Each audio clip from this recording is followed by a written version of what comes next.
Hello students. तो आप लोग कैसे हैं? फोकस बिहार बोर्ड में आपका स्वागत है। आज हम आपको फिजिक्स की दूसरा चैप्टर मानव नेत्र तथा रंग बिरंगा संसार, इससे जो मुख्य बातें हैं हमने पूरे को एक जगह किया है, जो आपके एग्ज़ाम व्यू से काफ़ी इम्पोर्टेंट है। इसको मात्र कर लेने से, देख लेने से आपके MCQs शॉर्ट क्वेश्चन सारे के सारे बन जाएंगे। आप लोग इसीलिए हम मेरे साथ आइए और समझिए। इसमें देखिए, मानव नेत्र में उत्तल लेंस लगा होता है। मानव नेत्र में उत्तल लेंस लगा होता है। देखिए बच्चों, आपके आँख जो होते हैं उसमें उत्तल लेंस होता है, ये बात को ध्यान में रखिए। और कहता है आँख की सिलेरी पेशियाँ जो है, इसके क्रिया के द्वारा लेंस का जो है फोकस दूरी अपने आप बदलते रहती है। आपका आँख जो है कभी नज़दीक के वस्तु को देखने के बाद फिर दूर की वस्तु को देखता है, तो उसके फोकस दूरी का जो है समायोजन कौन करता है? सिलियरी पेशियाँ करता है। अगला है देखिए, नेत्र का आंसू एक्वस ह्यूमर नामक, जिसको एच बोलते हैं, नमकीन द्रव से बनता है। आपके आँख में आंसू जो है वो एक्वस ह्यूमर एक द्रव होता है जिसके कारण बनता है। इसीलिए आप कभी जब रोते होंगे तो आंसू आपके मुंह में जाने के बाद आपको उसका स्वाद नमकीन लगता होगा। तो यही है एक्वस ह्यूमर, इसी से आँख का आंसू बनता है। अब देखिए, प्रतिबिंब आँख के रेटिना पर बनता है बच्चों। प्रतिबिंब आँख के रेटिना पर बनता है और कहता है रेटिना में दो प्रकार के तंतु जुड़े होते हैं। रेटिना में कितने प्रकार तंतु होते हैं? दो प्रकार के, एक क्षर होता है और एक शंकु होता है। रेटिना में दो प्रकार के तंतु जुड़े होते हैं, उसमें एक क्षर होता है और एक शंकु होता है। अब देखिए, सामान्य आँख की समंजन क्षमता की बात करेगा तो 4 डायोप्टर होता है। सामान्य आँख की क्षमता की बात किया जाए तो, सामान्य आँख की समंजन क्षमता की बात किया जाए तो 4 डायोप्टर होता है। इसमें देखिए, कहता है अधिक आयु होने पर कुछ व्यक्तियों के नेत्र लेंस दूधिया और धुंधला हो जाता है। इसी स्थिति को हम मोतियाबिंद कहते हैं, जो कि शल्य चिकित्सा के द्वारा इसको ठीक किया जा सकता है, यानी ऑपरेशन के द्वारा इसको ठीक किया जा सकता है। तो मोतियाबिंद कब होता है? जब कुछ व्यक्ति के नेत्र लेंस दूधिया और धुंधला हो जाता है, और शल्य चिकित्सा के माध्यम से इसको हम ठीक कर सकते हैं। अब देखिए, आँख के बारे में एक बात और है। सामान्य आँख बोले तो आँख में कोई गड़बड़ी ना हो, तो इसकी न्यूनतम दूरी बाबू 25 सेंटीमीटर होता है। ये इम्पोर्टेंट है। सामान्य आँख की स्पर्श दृष्टि की न्यूनतम दूरी 25 सेंटीमीटर होती है। कई बार क्वेश्चन को पूछा गया है बिहार बोर्ड में।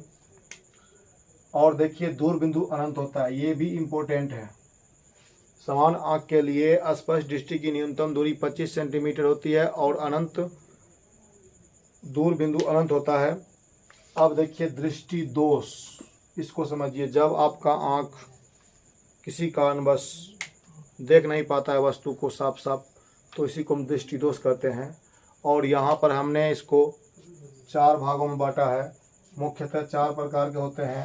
पहला जो होता है निकट दृष्टि दोष, इसको कहते हैं मायोपिया, शॉर्ट साइटनेस, और इसके उपचार में अवतल लेंस का उपयोग करते हैं। दूसरा होता है बाबू दीर्घ दृष्टि दोष, जिसको लॉन्ग साइटनेस कहते हैं, और उसका हाइपरमेट्रोपिया नाम है इंग्लिश में। और इसके उपचार के लिए, यानी कि इसके सुधार के लिए उत्तल लेंस के चश्मे का उपयोग करते हैं। यानी कि दीर्घ दृष्टि दोष होगा तो आप उत्तल लेंस चश्मा लगाइए, यदि निकट दृष्टि दोष होता है तो आप अवतल लेंस के चश्मे का उपयोग कीजिए, तो आपको दिखाई पड़ने लगेगा आँख से। अब देखिए, अगला होता है जरा दृष्टि दोष, जिसको प्रेस बायोपिया कहते हैं। इस दृष्टि दोष से जो व्यक्ति गंभीर रूप से प्रभावित होता है, तो इसके लिए हम बायफोकल लेंस का इस्तेमाल करते हैं चश्मे का। ये दृष्टि दोष जिसमें होता है, उसके उपचार के लिए बायफोकल लेंस के चश्मे का इस्तेमाल करते हैं। एक होता है अबिंदुकता। अबिंदुकता के लिए हम बेलनाकार लेंस का चश्मे का इस्तेमाल करते हैं। जिस व्यक्ति को औपबंधिकता होता है उसमें बेलनाकार लेंस के चश्मे का उपयोग करते हैं। अगला देखिए, वृद्धावस्था में जब व्यक्ति होता है तो नेत्र लेंस की संवेदन क्षमता घट जाती है और प्रिज्म में 5 सतह होते हैं बाबू, जिसमें 2 त्रिभुजाकार होता है और 3 आयताकार होता है। और याद रखिएगा, श्वेत प्रकाश जो सूर्य की प्रकाश होती है उसको जब प्रिज्म से गुजारते हैं तो 7 रंगों में बंट जाती है। और 7 रंगों का जो रंगीन पट्टिका होता है उसको हिंदी में क्या कहते हैं, वर्णपट कहते हैं, इंग्लिश में स्पेक्ट्रम कहते हैं। तो आप जान लीजिए, एक बात और जान लीजिए, बैगनी रंग का तरंगदैर्घ्य 4000 एंगस्ट्रम होता है और आवृत्ति 7.50 इंटू 10⁻14 हर्ट्ज होता है। और लाल रंग का जो तरंगदैर्घ्य होता है 7900 एंगस्ट्रम होता है और आवृत्ति कम होती है, इससे 3.80 इंटू 10⁻14 हर्ट्ज होता है। इसका मतलब देखिए, इसका तरंगदैर्घ्य अधिक है, इसका बैगनी रंग का तरंगदैर्घ्य कम है तो आवृत्ति अधिक है, और लाल रंग का तरंगदैर्घ्य अधिक है तो आवृत्ति कम है। लाल रंग का तरंगदैर्घ्य सबसे अधिक और विचलन सबसे कम होता है, इसी कारण इसका उपयोग सिग्नल में करते हैं बच्चों। सिग्नल रेलवे फाटक पर देखते होंगे आप, या फिर जब आप फसल में आप कुछ जहर आप लोग छींटते हैं तो उसके लिए लाल झंडा का प्रयोग करते हैं, क्योंकि वो क्या होता है, उसका विचलन बहुत कम होता है, बहुत दूर से ही दिखाई पड़ जाता है, समझे। बैगनी रंग का तरंगदैर्घ्य सबसे कम, विचलन सबसे अधिक होता है। बैगनी रंग का जो है तरंगदैर्घ्य सबसे कम होने के कारण उसका विचलन अधिक होता है, यानी कि उसका फैलाव ज़्यादा होता है, इसीलिए दूर से दिखाई नहीं पड़ता है। कौन? बैगनी रंग। अब देखिए, श्वेत प्रकाश के 7 रंगों को याद करने के लिए एक छोटा सा संक्षेप में ट्रिक है। बै जानी पीनाला, बै से बैगनी, जा से जामुनी, नी से नीला, हो से हरा, पी से पीला, ना से नारंगी, ला से लाल, यानी बै जानी पीनाला। अब देखिए, तारे का टिमटिमाना, तारे का आभासी स्थिति, ईटीसी वायुमंडलीय अपवर्तन घटना के कारण होता है। अब देखिए, आकाश का रंग नीला जो दिखाई पड़ता है प्रकाश के परिकिरण के कारण दिखाई पड़ता है बच्चों। बादल का रंग सफ़ेद दिखाई पड़ता है, यही प्रकाश के परिकिरण के कारण। सूर्योदय और सूर्यास्त में सूर्य लाल दिखाई पड़ता है, परिकिरण के कारण दिखाई पड़ता है बच्चों। मानव नेत्र के लिए दृष्टि का अस्थायित्व 1/16 सेकेंड होता है बच्चों। आप किसी वस्तु को देख पाते हैं, उसका जो है उस कितना सेकेंड तक आपके आंख पर उसका इमेज बना रहता है, तो 1/16 सेकेंड।